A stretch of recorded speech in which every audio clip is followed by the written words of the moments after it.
Hi guys, welcome back. We're going to take a look at the next two Goosebumps books here, Attack of the Mutant and My Hairiest Adventure, Puberty, the book. So we're going to start with, what's one's first here, Attack of the Mutant? Attack of the Mutant. So, read at your own risk. Skipper Matthews has an awesome comic book collection. His favorite one is called The Masked Mutant. It's about an evil supervillain who's out to rule the universe. I'll get you, He-Man. Skipper can't get enough of the mutant, until one day he gets lost in a strange part of town and finds a building that looks exactly like the mutants' secret headquarters. A building that appears and disappears. Has Skipper read one too many comic books? Or does the masked mutant really live in Riverview Falls? Does he really live there? Is he real? Maybe. So going into this one, I think we said last time that both of us remembered this being one of the most popular ones in the franchise, but neither of us really super remembered the details about it. Like, this is just one over the decades I've kind of forgotten. But, so what did you think of it in the end? I really liked it. I think it worked really well, especially in the Goosebumps format.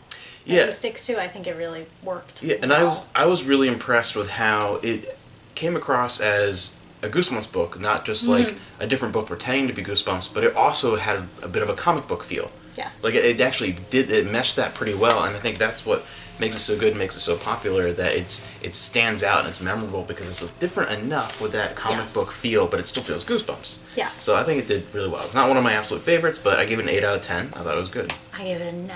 Yeah. I was wavering between 9 and 10. I wrote a 9, then I erased and put an 8. I was like, yeah, I really liked it, and I liked what it did, but it wasn't on a more personal, exactly like what I like most about Goosebumps. It wasn't quite that, but so overall I thought that was a great one. Yeah, I thought it had a great ending. So, yeah, I can see why it's one of the most popular ones, and I can see why it would be one that would appeal to a lot of people. I think it has enough of a wide appeal.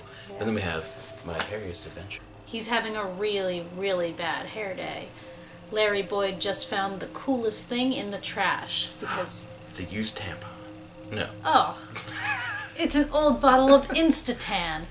Rub on a dark suntan in minutes. That's what the label says. So Larry and his friends do, but nothing much happens. Until Larry notices the hair. Dark, spiky hair growing on his hands and his face. Really gross and shiny hair. Hair that keeps growing back even after he shaves it off.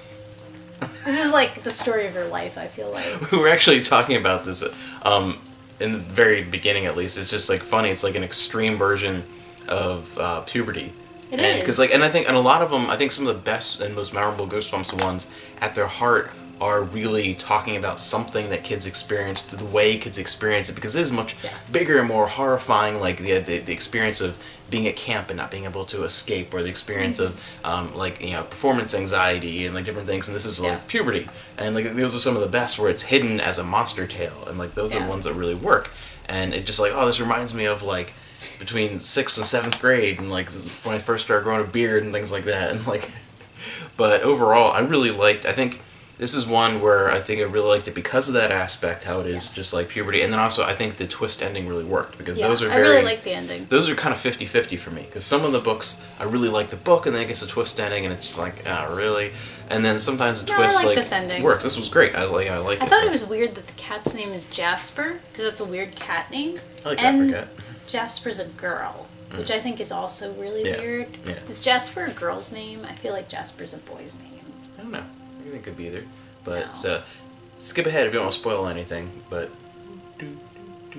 I like that in the end they are dogs that were turned into children instead of the other way around. And like I think that was a cool twist. I think that worked really well. That was a really cool twist. I was thinking it was going to be orangutans. Because it was Instatan. So like orangutan. Like, I was thinking, like, it was going to be a play on words, and the Instatan... Well, like Tang? Like, kind of. It's like Tang for your skin. I thought it was cool that the Instatan had nothing to do with anything. Yeah. I don't know why little boys were rummaging through the trash. I don't know. But I was fluctuating between a 7 and an 8 out of this for this one. I gave it an 8. You saw it, yeah. Because again, it wasn't I think it was missing that horrifying element a little bit. I think it was horrifying. Yeah, but I don't know, in a very different way. I think it was missing the monster element. I'll say Yeah. that. And it was doesn't always need that, but I felt like even if there was sort of a red herring monster element that wasn't even really a monster, like I feel like something like that would have brought it up to at least a solid 8 or 9. I had a problem with this character has to get shots, but none of the other characters that we know of have to get shots. Which I thought was react in weird. different ways because there are different types of dogs and things like that. And so I suppose. But overall, I thought it was a great allegory for It puberty, and it definitely worked with a twist ending that wasn't terrible. Yes. You just shaved it all off. I do. Yeah, it is like really thin now. But it grows back in like less than a day. And in like a week I'll be back. So yeah, probably like in a couple more weeks of episodes, eventually we'll see it. I guess we'll see it growing as the episodes go on from this point on. So yeah, so as each one goes on. It's growing. But that's it for this time, and come back next time for a journey into terror inside a tower and a cuckoo clock of doom.